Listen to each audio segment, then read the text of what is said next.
peeps. Welcome back in.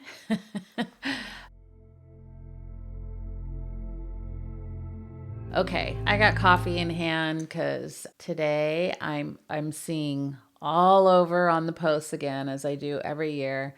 And I thought, let's just do the yearly the kids are going back to school episode. First of all, it's super cute when I see all the young moms with their kids like, it's second grade, it's seventh grade, it's fifth grade, it's kindergarten. We're going through all of that with our grandkids, and it's crazy because my oldest grandson, Costin, is going in second grade. Like, how did that happen? And Cavi's starting pre-K.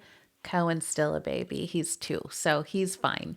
But I look at all these posts and it just feels so weird because it does seem like yesterday. And I hate being that old lady like, oh, you're going to blink and it's going to be gone. But it's true. There are times when it doesn't go quite as fast and you're like, get me off this crazy train of all the schedules and all the things, and then the emotions of the kids and just all of these things.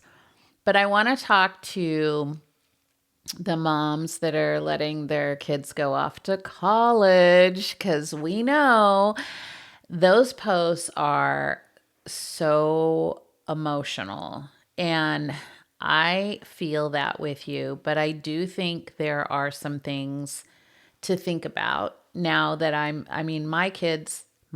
my adult daughters are now in their 30s.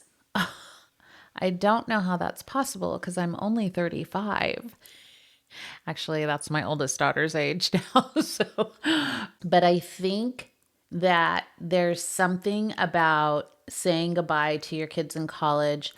And I just want to put some backing behind it of someone who has watched their children go through the college years, become adults, get married, become moms, that kind of thing, to just give you encouragement and also to sit in that with you of like that weird place of having to say goodbye when you did all this hard work and you have this pride that as a mom, like that label of mom has been your everything. And I think that at times it becomes too much. So let's just dig into it. Also, I was talking to a friend, another writer friend the other day, and we said that we would never do a parenting book or a marriage book because we are not the experts on it. So again, please don't look at this as like the marker of what it has to be.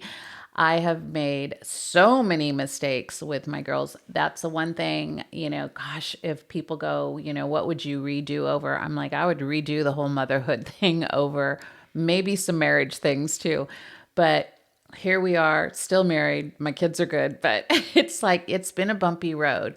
And so a lot of times what I'll tell parents, I see this a lot. I hear it from a lot of moms who are letting their kids go, especially mothers and daughters, where the daughters are kind of pushing away and, the moms are like, she was my best friend and we're so close. And I'm like, that's cute, but one, your daughter shouldn't be your best friend. She can be later on in life. It still shouldn't be your best friend. You should have your own set of best friends. But friends, like good friends, but not when they're in high school. I think there has to be a little bit of a separation. I understand where it's coming from. Like, I understand, you're saying you're close. Like, that's good. That's a good thing. Sometimes, I will say in my experience, I had a little bit of both, where the girls and I were somewhat close and somewhat resistant with each other. And so this is where, I'm hearing some moms coming up and saying, she's getting ready for college. I feel her pushing away.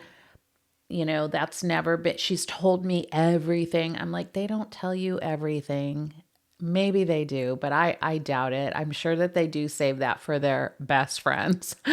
And if they do, and they're not really connecting with other really good girlfriends, I would say that's kind of a problem, because now she has to go to college and she doesn't have any kind of way of like, how do you make friends? What is a friendship? Like the only friendship she knows is you. So even though that sounds really sweet, like my daughter's my best friend, she shares everything with me, like we're so close.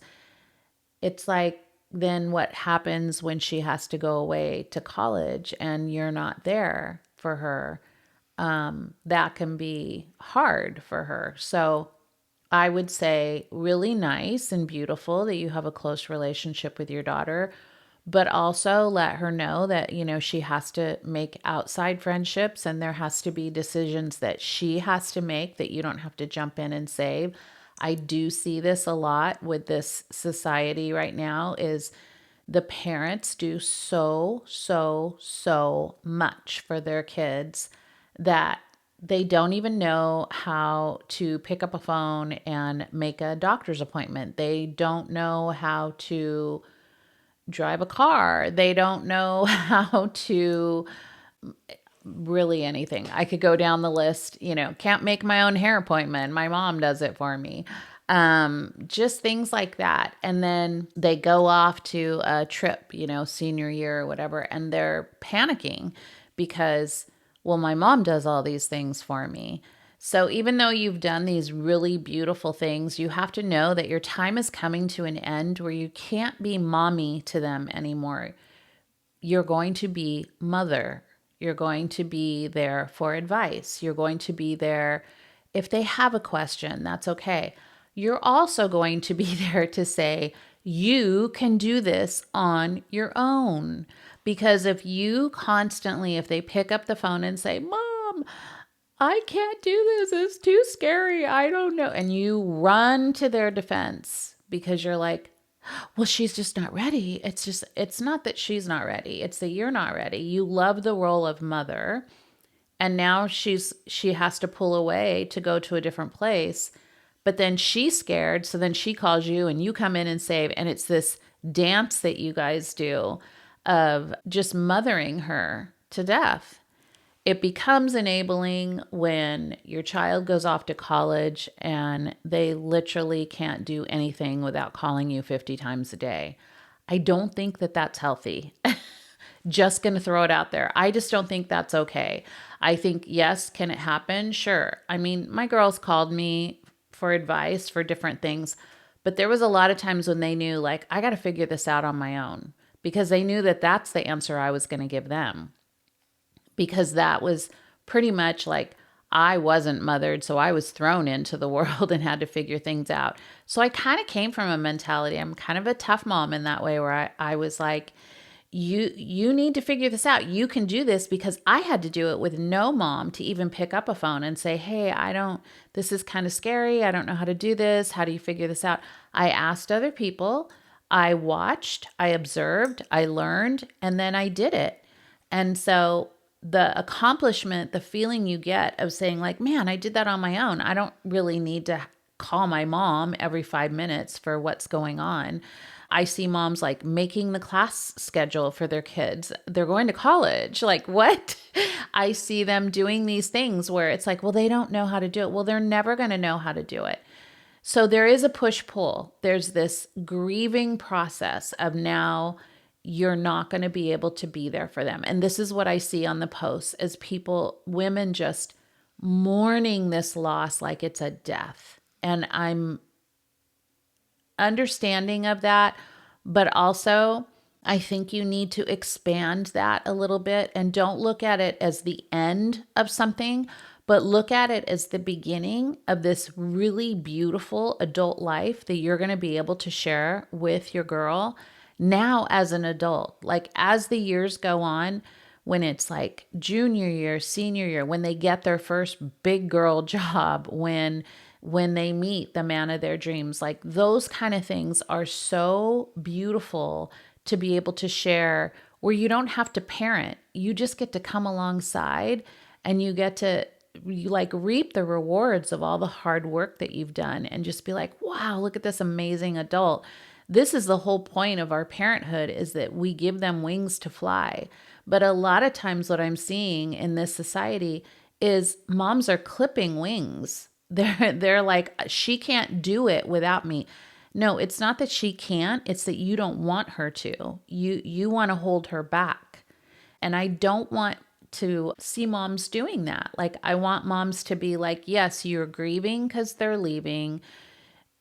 Believe me, you walk down the hallway, you see those little girl pictures, little boy pictures, you bawl your eyes out. I've laid on my kids' beds before and cried to smell the pillowcase like it's their pillow, and I miss them, and I miss coming in their room and talking to them. I miss yelling at them to clean up. That I didn't miss. But you walk down and you see the history of where you've come with these kids. It's 18 years, guys. It is a mourning process. It's not a death. It's not the death of school. Like, it's not that. And I see posts where people are devastated. Like, how am I going to do this without her? I don't think you should be putting that on your kids. I hope you're not. Don't walk into this situation being so distraught that they feel guilty that they're trying to grow up and make a life for themselves.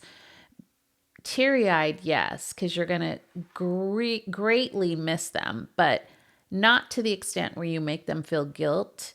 Try to have like a really fun time. I see a lot of moms like decorating the rooms with their girls in the dorms, which, by the way, you guys, I swear, we had like, well, first of all, I didn't get to go to college, but I went to some friends who went to college and I'd go to their dorms. They were bare bones. Like, it was a floor, it was four walls, it was a bunk bed.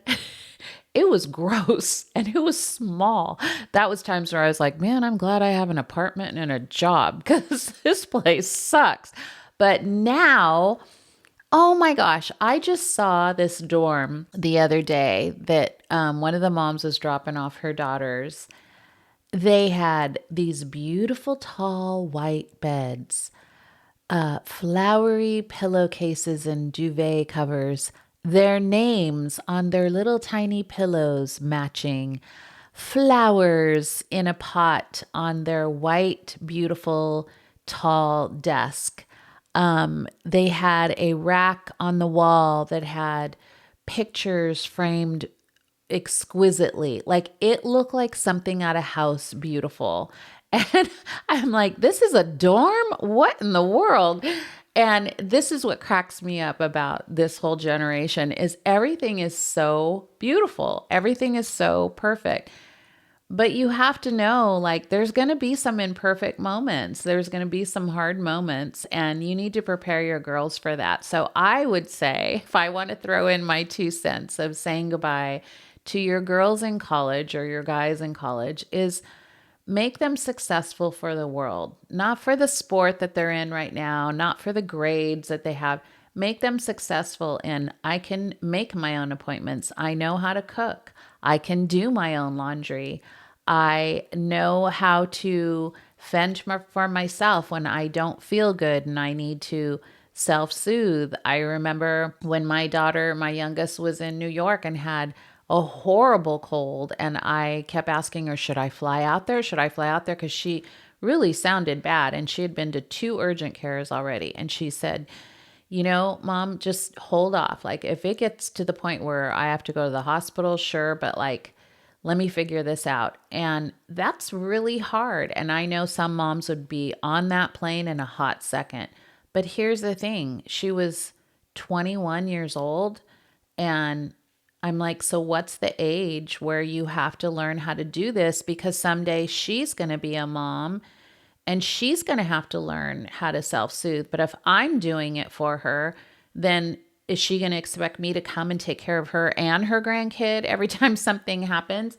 Listen, I'll be there in a hot minute if you ask me, but can you do it on your own? And the answer was yes, she could. And she did feel so good about that. She talked about it later on where it's like, I'm really glad that I learned how to just keep asking questions and advocate for myself and, you know, be a big person and learn how to self-soothe and do these things on my own without calling mommy. There's a point where I think this is where it's making you teary-eyed, is because you have to say goodbye to that. That is a death. You're going to say goodbye to being mommy and you're going to be mother. You're going to be the advice person. You're going to say, what do you think? Do you need me right now? If you absolutely, yes, you need me, but I think you can do this. I think that's the best gift that you can give to your kids as you send them off to college is like, I'm going to miss you horribly, but I also know you can do this. You are strong. I've built you this way. It's kind of like the help. You is kind. You is beautiful. Like you are strong. You're intelligent. You're all those things. You give those things to your kids and let them fly. Don't clip their wings thinking that you're the only one that can fix their problems. You don't want to raise adult children going into this fearfully. You want to raise up kids that are like, I got this, mom. I can do this, even through their own tears, because they will cry. They are going to miss you too. You guys will always need each other. And I can tell you, as an old lady sitting here now with grown daughters and grandkids, life gets so good and so much better. And being able to watch your daughters grow up to be beautiful adults, that is like chef's kiss. Like it's amazing and you're going to love it. So cry those tears now, put them in your pocket, and know that your kids are going to be well-rounded individuals if you let them go. And I hope this episode helped you guys. And try not to cry too much when you say goodbye to those babies. But no, Mama, you've done a really, really good job. Until next time, I'll see you guys later.